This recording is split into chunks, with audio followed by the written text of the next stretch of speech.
आइए कुछ महत्वपूर्ण समाचारों से आपको अवगत कराएं।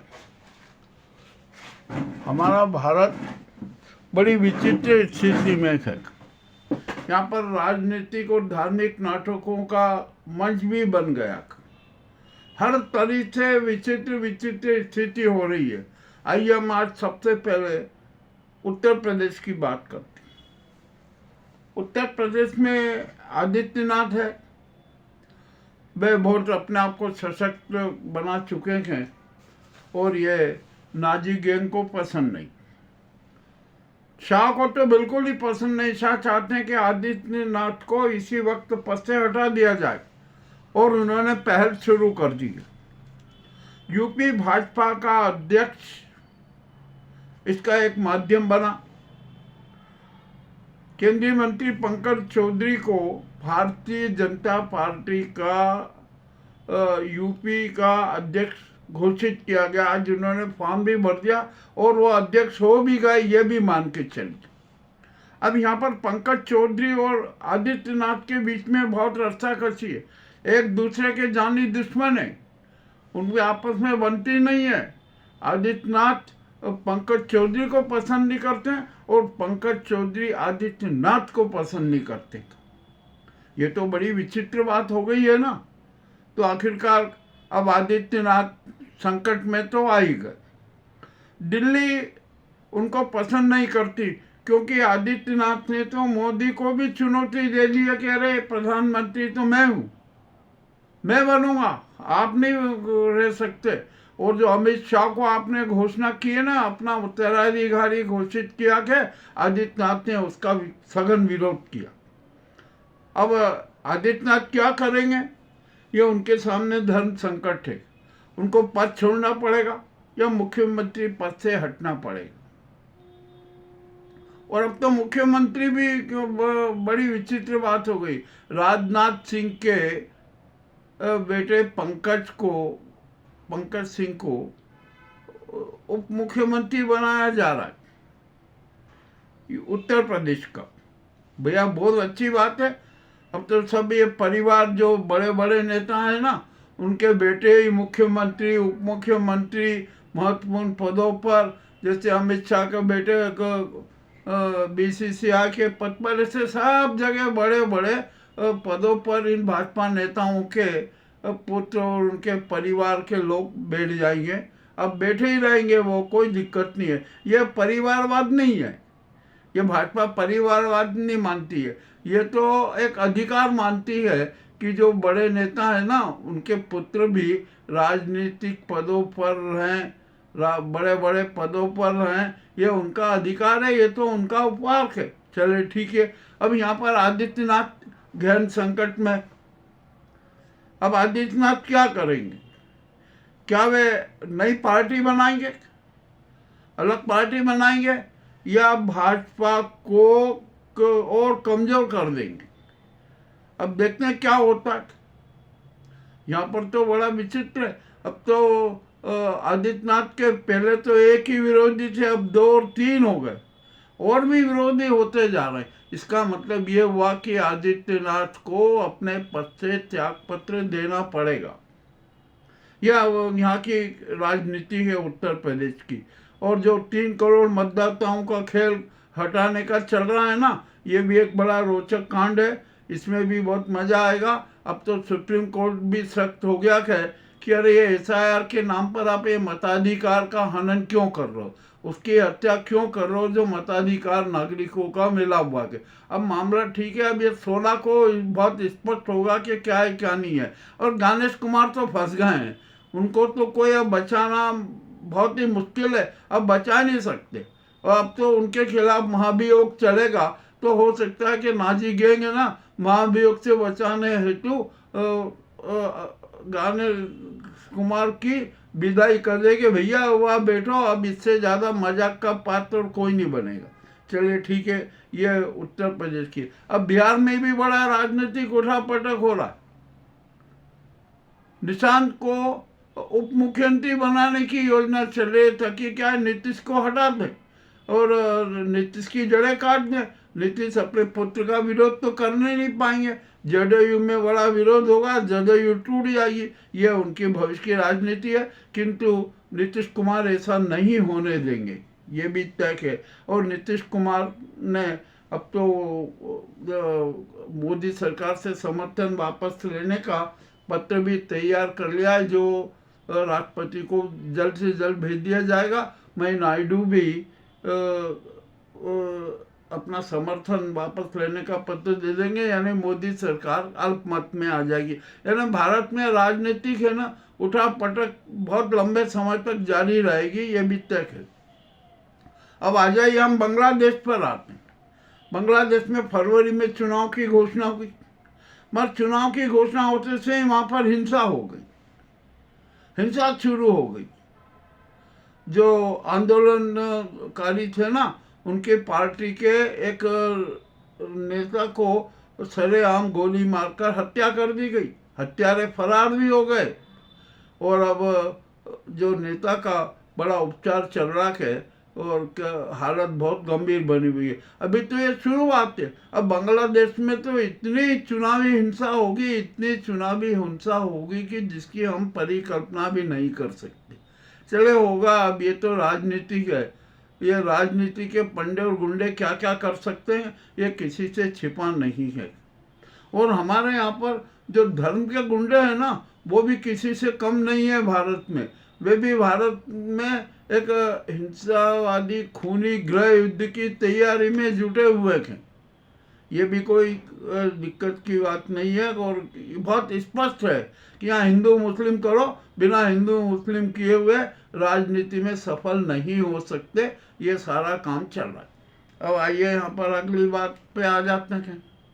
कल 14 दिसंबर है, कल वहाँ दिल्ली में ज्ञानेश कुमार के खिलाफ, एसआईआर के खिलाफ, मताधिकार की हत्या के खिलाफ और ईवीएम के खिलाफ वहाँ प्रदर्शन होगा।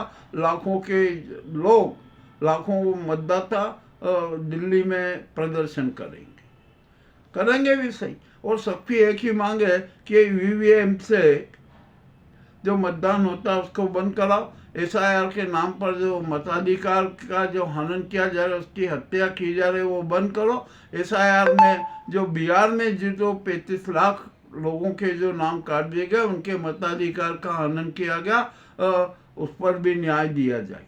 मामला बड़ा विचित्र हो गया। मोदी, शाह, ये ज्ञानेश कुमार, पूर्व सीईओ राजीव कुमार, सब गिरफ्त में, सब में बड़ी धुकधुकी मची हुई है। अब ज्ञानेश के खिलाफ संसद में महाभियोग आएगा, तो भाजपा के जो सांसद हैं वो भी बड़े संकट में। वो सोचने के लिए महाभियोग है तो इसको हटाना ही पड़ेगा। और अब तो सब तो अंदर मन से स्वीकार कर रहे हैं कि जो एसआईआर के नाम पर जो मतदाता के अधिकारों का हनन किया गया है ना, वो उचित नहीं है और ये जानलेवा होगा और ये गले की हड्डी बन जाएगा। और वो गले की हड्डी बन गया। अब आइए हम बात करते हैं थोड़ी विदेशों की। हमने बांग्लादेश का एक बात की। अब यहाँ पर यमन में आदिवासियों ने सऊदी अरब के खिलाफ मोर्चा खोल दिया भाई। अब क्या किया जाए? अब वो तो ये है, विश्व में अशांति होना ही है। अब इधर क्या हुआ, यूक्रेन और रूस में हमारे यहाँ पर घोषणा की कि मैं युद्ध नहीं चाहता, युद्ध खत्म करना चाहता हूँ क्योंकि थक चुके हैं। परंतु इसके एवज में आज यूक्रेन ने क्रीमिया पर बहुत बड़ा हमला किया, रिफाइनरी पे हमला किया, तहस नहस कर दी। और भी अनेक स्थानों पर 2-3 दिन से लगातार रूस पर हमले हो रहे हैं और रूस में को भारी नुकसान उठाना पड़ रहा है। अब क्या किया जाए ये कि कुछ समझ में नहीं आ रहा है, क्या होगा क्या नहीं होगा। आखिरकार यूक्रेन की क्या स्थिति बनेगी, यूरोप की क्या स्थिति होगी, यूरोपियन संघ की क्या स्थिति होगी। और अब ये पुतिन है ना, ब्रिटेन पर भी हमला करने की तैयारी कर रहा है, ये भी चल रहा है। मगर अब रूस के भी जो उपकरण है ना, वो भी जवाब दे रहे हैं, क्योंकि यूक्रेन के ड्रोन सीधे रूस के शहरों पर हमला कर रहे हैं, उसके जो उद्योग हैं उन पर हमला कर रहे हैं, रिफाइनरी पर हमला कर रहे हैं, तो ये स्थिति बहुत गंभीर होती जा रही है।